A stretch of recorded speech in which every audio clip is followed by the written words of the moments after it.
He was captured as a child, raised by his enemy, and trained inside the world that enslaved his people. Then in 1670, he escaped and came back to wage war. His name was Zumbi dos Palmares. Deep in the forests of northeastern Brazil stood a hidden African nation. It was called Quilombo dos Palmares.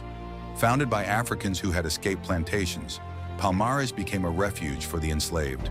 Men, women, children, all building a free society inside a slave empire.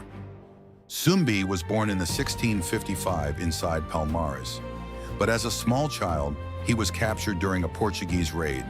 He was handed to a Catholic priest, renamed, educated, taught Latin and religion, and quietly trained to live inside colonial rule. But in 1670, at around 15 years old, Zumbi disappeared.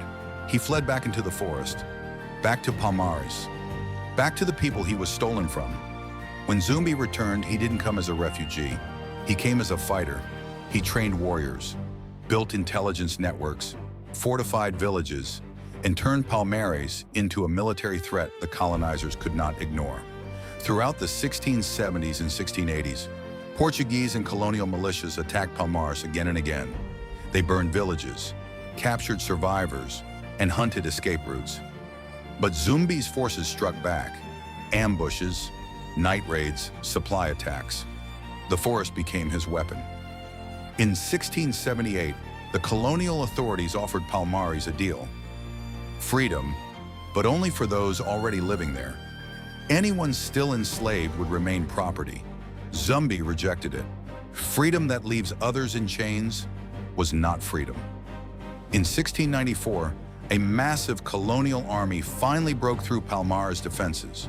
The capital was destroyed, the people scattered, but Zumbi escaped once more and continued fighting from the forest. In 1695, Zumbi was betrayed by an informant. He was captured and executed. His head was displayed in a public square.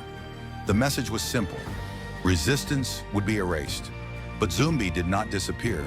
He became a symbol of African survival, of stolen people who refused to remain property, of a free nation built inside a slave empire. Zumbi dos Palmares did not return to rule. He returned to make freedom possible. If you value powerful stories of resistance and independence, subscribe to Histent, where forgotten history fights back.